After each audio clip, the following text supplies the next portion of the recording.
नमस्कार मो बेसुंदर पाड़ी आनंदपुर प्रेस फोरम सभापति ओडिशा निजर खोला कथा को स्वागत।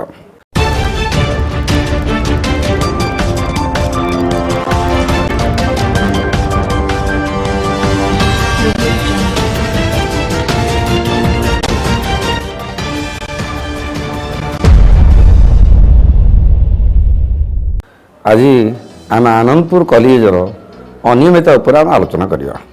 आनंदपुर कॉलेजर अध्यक्ष मे 31 तारिख रे रिटायर होगा जाकर सेमती देखा गले आ गोटाए वीक तांकर कार्यकाल अभिवृद्धि किंतु कहा चापरे कहा परामर्श किए से अथॉरिटीशिप देला फाइनेंशियल अथॉरिटी यही छुट्टी दिन में कॉलेज पिला आसबार ना ऑफिस स्टाफ भी आसबार ना ये 7-8 एसी किणवार योजना रखिंट से पर्यंत आडभटाइज देना खूब शीघ्र गोटे अनामद वेबसाइट हो कि कोर्टे आडभटाइज बाहर करके सी एक मसुदा चल 7-8टा खंडे एसी किणापी आम खबर पाइलु अभियोग आसला ए विषय में मु उपजिलापाल सहित परामर्श करी जोगाजोग करी उपाजिला कहले मु जानी ना जदि सेमती किसी योजना थाए मुझे रद्द करी सोमवार दिन तो बंद करी। साइमल्टेनियसली मो अध्यक्ष डॉक्टर नारायण मिश्र सहित प्रिंसिपाल आनंदपुर कॉलेज सहित जोगाजोग करी से कहले हाँ मोर क्या होमती भी छुट्टी अच्छी एम तरबड़िया भाव निष्पत्ति नहीं कि जिनस किणवे कौन या पचर कि रहस्य रही कि चापर अच्छा आपड़ का कॉलेज को आसु से विषय कथबार्ता हाँ केमती केमती लगुनि देखु निकट अतीत कॉलेज रे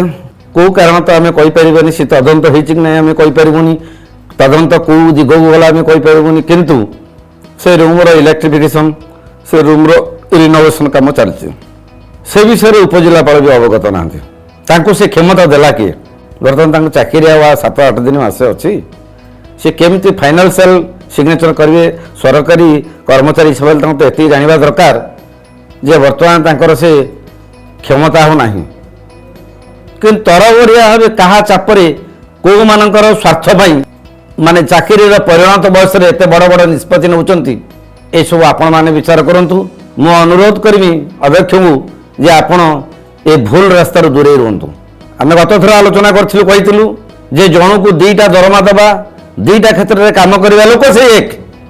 जो बेकारी समस्या बढ़ी चलुची जो 2 जन एंगेजमेंट हो पारे 2 जनकर भविष्य गढ़ी हम कौ स्वार्थ कौन ये मिली भगत रही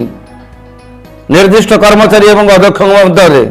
माने मीडिया रे बाजे सारा पर भी लोकलोचन को आसला पर भी केते तार माने डेयरिंगली से पुणी से गोटे गोटे भूल करने चाहते या पछरे कहू अदृश्य शक्ति रही कि कहा चापर अच्छा कि स्वार्थर अच्छा आपण मैंने विचार करूँ आम तो केवल अनुरोध करूँ आम तो केवल घटना को आपण मान लोकलोचन को आणवु आमर तो कौन क्षमता ना ना एत कर सारा पर भी जीवन कार्यकाल परिणत बयस भी बड़ बड़ भूल करने अध्यक्ष महोदय जापारना पचारे कहते मुझे जानी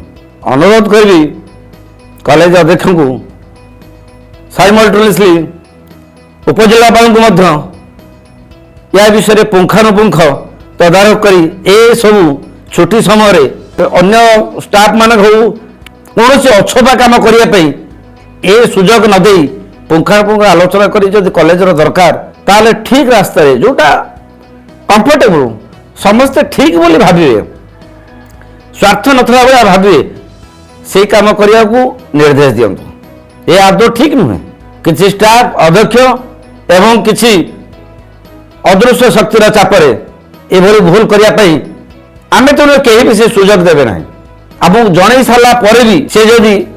यही सब जिन किणा प्रयास करती एतिर कि प्रकार स्वार्थ अच्छी एटा जल करी समस्ते आपण मैंने कहतु मु कहीं कहि कि मत ठीक लगुनि निश्चित भाव में अनुरोध करमी उपजिलापाल को सब विषय तदारख करने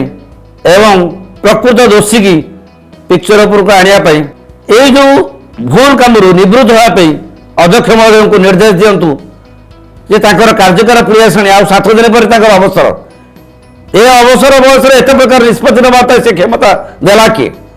आशा करुच्ची अध्यक्ष निश्चित भाव में भूल बुझीपारी एथर क्षांत रे एत कही आज खोला कथा रखुच्छे। नमस्कार।